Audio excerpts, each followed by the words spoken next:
Bharat dialogue diplomacy पर लगातार जोर दे रहा है और अगर ईरान युद्ध पर संसद में चर्चा भविष्य में होगी भी तो प्रधानमंत्री का यही स्टैंड होगा। ईरान युद्ध को लेकर भारत का क्या स्टैंड है, विदेश मंत्री ने भी संसद के अंदर बता दिया। ऐसा नहीं कि सरकार ने नहीं बताया। जिस युद्ध को डोनाल्ड ट्रंप 4 दिन का समझ रहे थे, 4 दिन में निपटा दूंगा, वो ऑलरेडी 10 दिन खिंच चुका है बॉस। और अभी कितने दिन चलेगा किसी को पता नहीं। और हर दिन के साथ ईरान युद्ध और भीषण होता जा रहा है। नई नई मिसाइलें चलने लग गई हैं, नए नए बम गिर रहे हैं। कोई क्लस्टर बम मार रहा है, कोई हड्डी गला देने वाला बम मार दे रहा है, कोई तेल डिपो में आग लगा दे रहा है, कोई पानी के प्लांट फोड़ दे रहा है ताकि लोग प्यासे मर जाएं। मतलब इस लेवल पर युद्ध चला गया है जो किसी ने सोचा नहीं था वो हो रहा है। आज आपको बताऊंगा कि ईरान के भीषण युद्ध के बीच एक युद्ध देश के अंदर भी शुरू हो गया है और वो है सियासी युद्ध। प्रधानमंत्री मोदी और इंडी वालों के बीच सियासी युद्ध का मैदान बना संसद। आज संसद का सत्र फिर से शुरू हुआ, बजट सत्र वाला। तो क्या गदर मचा, जिसमें राहुल गांधी, अखिलेश यादव, ममता बनर्जी की पार्टी सब कूद गए। ईरान युद्ध पर ऐसा बवाल संसद के अंदर बचा कि दूसरी बातें लोग भूल ही गए। संसद का सत्र शुरू हुआ तो लोग लगा कि लोकसभा स्पीकर ओम बिरला के खिलाफ अविश्वास प्रस्ताव पर बात होगी, लेकिन ओम बिरला का मामला तो साइड में लग गया। संसद के अंदर नया बवाल ईरान के युद्ध को लेकर शुरू हो गया। कांग्रेस ने इंडी गठबंधन के साथ मिलकर आज गाड़ी ईरान के युद्ध की तरफ मोड़ दी कि इस पे चर्चा करो, बाकी सब अभी छोड़ो। इसी पर संसद में आज पहले दिन अच्छा खासा हंगामा हुआ। संसद चली नहीं पाई क्योंकि सरकार की तरफ से भी साफ संकेत मिल गया कि ईरान युद्ध पर भारत की संसद में कोई चर्चा नहीं होगी। भारत सरकार की तरफ से क्या क्या किया जा रहा है वो आज विदेश मंत्री एस जयशंकर ने दोनों सदनों में बताया। इतना ही काफी है क्योंकि दूसरे युद्ध दूसरे का है। वो कह रहे हैं कि भाई हम संसद में, विदेश मंत्री ने बयान दे दिया, अमेरिका लड़ रहा है, ईरान लड़ रहा है, हम यहां क्या संसद में चर्चा करेंगे। भाई यहां पे आप सदन में देश की बात कीजिए। विदेश मंत्री का बयान हो ही गया। दूसरों के युद्ध में बेवजह क्यों पड़ना, यह कहा जा रहा है, लेकिन इंडी गठबंधन अड़ गया कि नहीं चर्चा करो, नहीं तो सदन ही नहीं चलने देंगे। अब युद्ध मिडिल ईस्ट में हो रहा है। भारत ने अपना स्टैंड क्लियर किया कि वो किसी पक्ष के साथ नहीं है। तो कहा जा रहा है कि भाई चर्चा किस बात पर होनी है। जहां तक बात एनर्जी संकट को लेकर है तो सरकार भरोसा दे रही है कि हमारी नजर बनी हुई है। फिर भी इंडी गठबंधन ने आज कई सवाल उठाए हैं।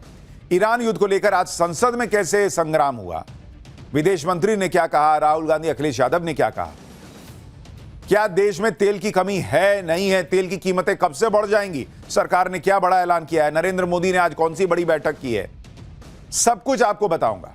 और ईरान ने भारत के पक्ष में वो कर दिया जिससे इंडी गठबंधन का जो एजेंडा है वो भी धुआं धुआं हो गया। आज इसकी भी बात होगी। इस पूरे युद्ध के दौरान कैसे पूरी दुनिया में महंगाई बम सुलग रहा है और फटने को तैयार है, इसकी भी बात होगी। लेकिन पहले जो हुआ है उसकी एक झलक देखिए। India is in favour of peace and urges a return to dialogue and diplomacy. US deal sign कर दी है मोदी जी ने, तो बहुत जबरदस्त चोट लगने वाली है देश को। सरकार अपना पक्ष साफ करे कि वॉर को वो किस तरीके से ले रहे हैं, उनका राय क्या है इस पर। इनका इंटरेस्ट राजनीति करके अपनी ओछी राजनीति को आगे बढ़ाने का है।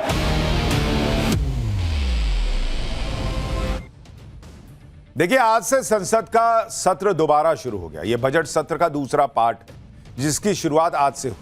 लेकिन जिस तरह से पिछले पार्ट में खूब बवाल हुआ था वैसा ही इस सत्र में पहले दिन भी देखने को मिला। लोकसभा और राज्यसभा दोनों सदनों में विपक्ष ने हंगामा किया। इंडी गठबंधन इस बात पर अड़ा है कि मोदी सरकार को ईरान युद्ध पर चर्चा करानी चाहिए संसद। राहुल गांधी कह रहे हैं कि सरकार इस चर्चा से डर रही है। राहुल गांधी हर बात में डर शब्द का इस्तेमाल करना नहीं भूलते। सुनिए उन्होंने क्या कहा। वेस्ट एशिया में हो रहा है, उससे कितने रुपए का नुकसान होगा। मतलब सेंट्रल चीज है, मतलब एक प्रकार से पैराडाइम शिफ्ट करने की लड़ाई चल रही है। उससे हमारी इकोनॉमी को जबरदस्त नुकसान होने वाला है। स्टॉक मार्केट का आपने देख लिया। यूएस डील साइन कर दी है मोदी जी ने, तो बहुत जबरदस्त चोट लगने वाली है देश को। तो उस पर डिस्कशन करने से क्या प्रॉब्लम है। डिस्कशन करना नहीं चाहते हैं, क्योंकि उसमें दूसरी बातें निकलेंगी, उसमें प्राइम मिनिस्टर की पोजीशन निकलेगी, प्राइम मिनिस्टर का जो पूरा कॉम्प्रोमाइज हुआ है, जो उन पर ब्लैकमेल किया जा रहा है, वो सवाल उठेगा, तो उसको डिस्कस नहीं करना चाहते। आपने देखा प्राइम मिनिस्टर भाग गए, पार्लियामेंट हाउस से भाग गए। राहुल गांधी कह रहे हैं कि ये जो युद्ध चल रहा है इससे भारत की इकोनॉमी को बड़ा नुकसान होगा। भाई आपके हिसाब से तो ये इकोनॉमी डेड है, आप तो कहते हैं कि ये डेड इकोनॉमी है, तो डेड इकोनॉमी को क्या नुकसान हो सकता है? यानी आप मानते हैं कि इकोनॉमी जो है वो रॉकेट बनी हुई है, तभी ना नुकसान हो। जो चीज ऊपर होगी वो ना नीचे गिरेगी। आपके हिसाब से तो मरी हुई इकोनॉमी है, मरे हुए को कोई क्या मार सकता है? लेकिन जानते हैं अंदर अंदर के मामला क्या है, तो कह रहे हैं कि इकोनॉमी को नुकसान होगा।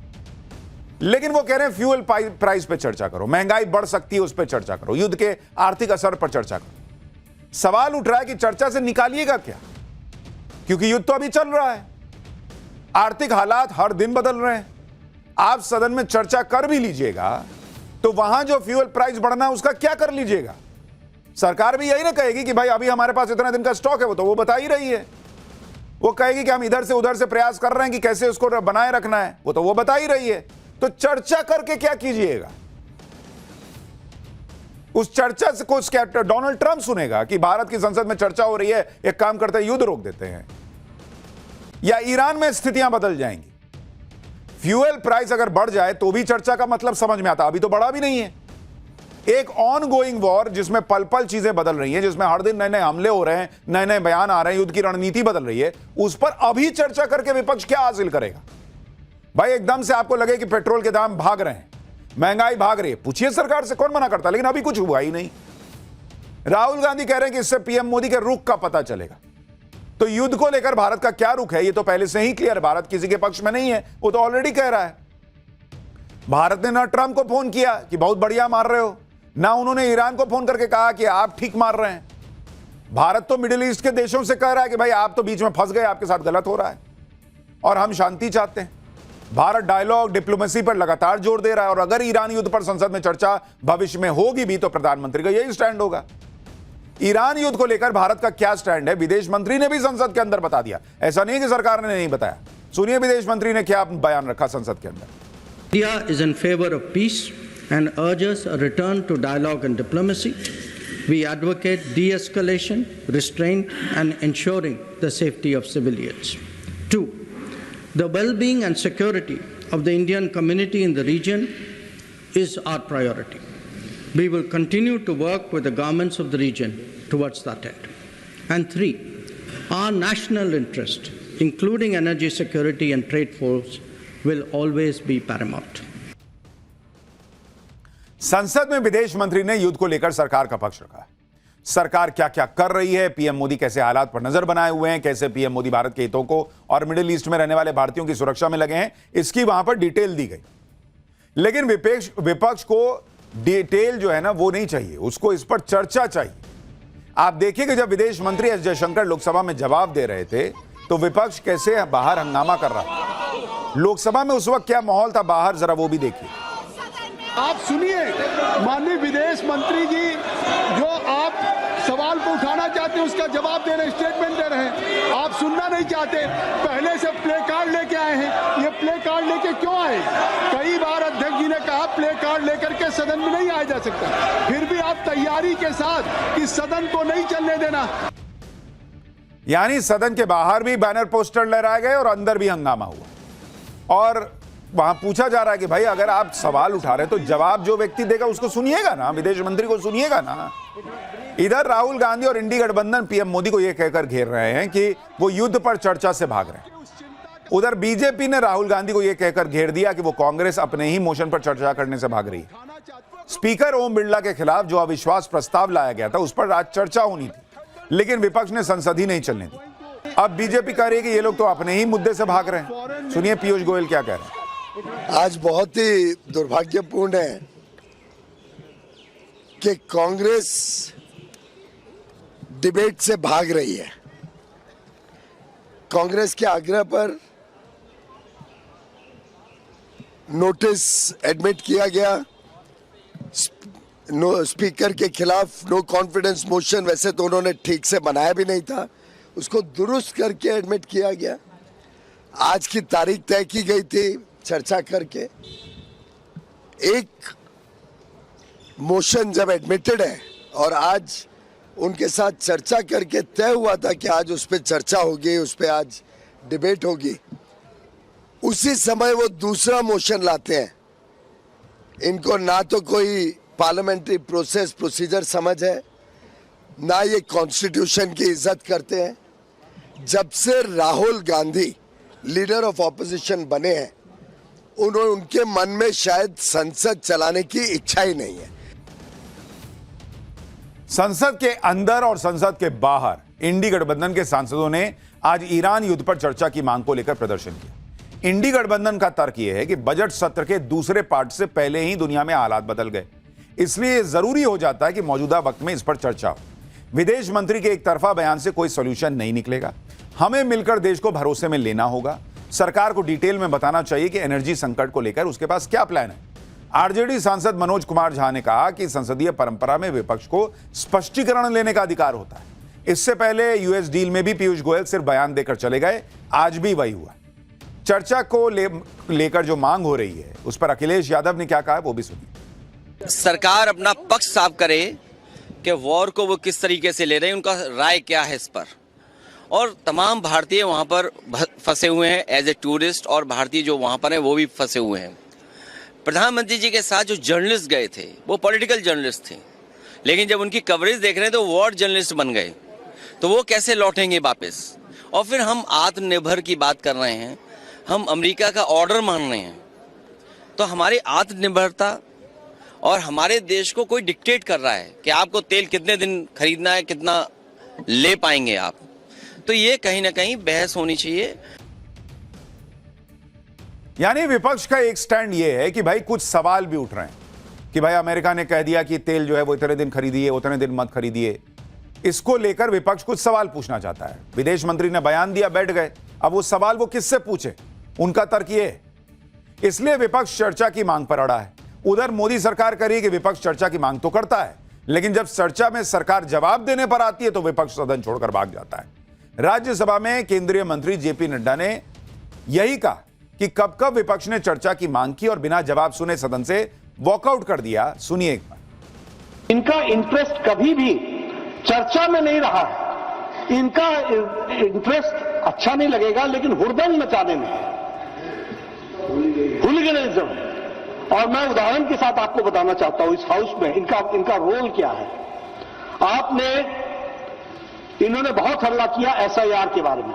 लगभग 18 घंटे चर्चा चली, और दुख की बात यह है कि इलेक्टोरल रिफॉर्म्स के बाद इस सारी चर्चा में यह है वॉकआउट कर गए जब हमारे तरफ से जवाब देने की बारी है। उन्होंने बहुत हल्ला किया, ऑपरेशन सिंदूर, जरा चर्चा करो, पहलगाम का अटैक। 16 घंटे डिबेट चली, और जब गृह मंत्री जी ने जवाब देने की बारी आई तो यह विपक्ष वॉकआउट करके चला गया। यह इनका रिकॉर्ड है। ईरान युद्ध पर संसद में चर्चा को लेकर सूत्रों से यह भी खबर है कि संसद में ईरान युद्ध पर कोई चर्चा नहीं होगी। सरकार ने विपक्ष के चर्चा के प्लान को खारिज कर दिया है। विदेश मंत्री पहले ही दोनों सदनों में बयान दे चुके हैं, सरकार का कहना है। इस बीच ईरान युद्ध को लेकर आज पीएम मोदी ने हाई लेवल मीटिंग भी की है। पीएम मोदी ने आज गृह मंत्री अमित शाह से मुलाकात की। विदेश मंत्री ने भी पीएम मोदी से मुलाकात की है। इसके अलावा विदेश मंत्री एस जयशंकर, एनएसए अजीत डोभाल और सीडीएस अनिल चौहान ने भी पश्चिमी एशिया के हालात पर चर्चा की। युद्ध के बीच भारत के हित प्रभावित ना हो इसको लेकर प्रधानमंत्री मोदी एक्टिव हैं, ये बताया जा रहा है। हालात पर नजर बनाए गए रखे हैं, और जो लोग ये सवाल उठा रहे हैं कि पीएम मोदी ने तो ईरान से रिश्ते बिगाड़ लिए, बाकी देशों से बात की पर ईरान से नहीं की, पीएम मोदी ने इजरायल की साइड ले ली, उन लोगों को भी आज विदेश मंत्री ने जवाब दिया। विदेश मंत्री ने संसद में बताया कि एक तो इस वक्त ईरान के शीर्ष नेताओं से संपर्क बना पाना मुश्किल हो रहा है। दूसरी बात, ईरान ने खुद भारत का आभार जताया है। सुनिए विदेश मंत्री ने इस आरोप पर क्या जवाब दिया। While attempts have been made, contacts with Iran at the leadership level are obviously difficult at this time. I have, however, spoken to Foreign Minister Arakchi on 28 February and 5 March 2026. We will continue these high-level conversations in the coming days. The Iranian side had requested permission on 28 February for 3 ships in the region to dock at our ports. This was accorded on 1 March. IRIS Lavan actually docked on 4th March in Kochi. The crew is currently in Indian naval facilities. We believe that this was the right thing to do, and the Iranian foreign minister has expressed his country's thanks for this human gesture. यानी विदेश मंत्री ये कह रहे हैं कि ऐसा नहीं है कि भारत ने ईरान को छोड़ दिया है। अगर मिडिल ईस्ट के देशों से बात की, इजराइल से बात की, शांति बहाल करने की बात की, तो उन्होंने ईरान से भी संपर्क करने का प्रयास किया। वो कह रहे हैं अभी बात करना मुश्किल हो रहा है भाई, ईरान में कौन लीडरशिप है, नहीं है। और हमने आपको पाठशाला में कहा था, इतना आसान है क्या ईरान में अभी बात करना? लीडरशिप कहां है, क्या नहीं है भाई, उनको भी पता है, उनको ट्रैक किया जा रहा है। कब कहां बम गिर जाए पता नहीं, वो बात कर रहे हैं सबसे, क्या घूम घूम के। तो भाई विदेश मंत्री यही कह रहे हैं कि उनसे बात करने का प्रयास हो रहा है, इतना आसान नहीं बात करना। 28 तारीख को युद्ध शुरू हुआ, ईरान के विदेश मंत्री से बात हुई, फिर कह रहे हैं 5 मार्च को बात हुई। उन्होंने कहा हमारे 3 युद्धपोत आपके यहां खड़े होंगे, उनको खड़ा करने का मौका दिया गया युद्धपोत को। और वो कह रहे हैं कि ईरान खुद हमारा आभार जता रहा है। यानी ईरान को भारत ने छोड़ नहीं दिया है, यह विदेश मंत्री ने संसद में खड़े होकर बताया। ईरान युद्ध रोकने के लिए भारत जो डायलॉग और डिप्लोमेसी का रास्ता दिखा रहा है, दुनिया को उसी पर लौटना पड़ेगा। क्योंकि आप देखिए कि युद्ध की वजह से महंगाई का बम सुलग रहा है। साल 2022 में जब रूस यूक्रेन युद्ध शुरू हुआ था, तब उसके बाद पहली बार क्रूड ऑयल के दाम $100 के पार चले गए थे। और अब ये कच्चे तेल की कीमत कहां जा रही है, जरा आप उसको देखिए कि क्रूड ऑयल जिसको कहते हैं, क्रूड ऑयल, उसकी कीमत कहां आज की डेट में भाग गई है। और इसको पहले देखिए, फिर आपको बताता हूं कि भारत में ये कीमत बढ़ेगी कि नहीं।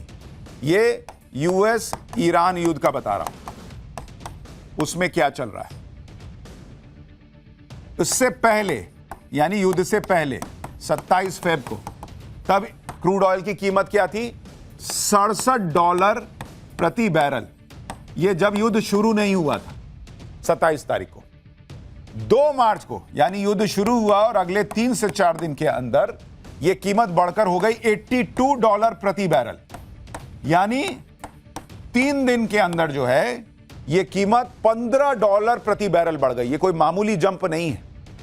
उसके बाद आप देखिए 9 मार्च, हफ्ते भर के अंदर अभी क्या स्थिति हो गई है। आज की डेट में क्रूड ऑयल की कीमत $119.50, यानी ऑलमोस्ट $120 के करीब हो गई है प्रति बैरल। तो आप जंप देख रहे हैं। ऑलमोस्ट 10 दिन के युद्ध में $67 से बढ़कर सीधा 120 के आसपास पहुंच गया मामला। यानी लगभग $53, $53 कीमत बढ़ गई है प्रति बैरल 10 दिन के अंदर। और एक्सपर्ट कह रहे हैं कि अगर यह युद्ध चला तो यह क्रूड ऑयल $150 प्रति बैरल पर भी जा सकता है, उससे भी ज्यादा जा सकता है। आज कच्चे तेल के दाम करीब 120 के करीब है।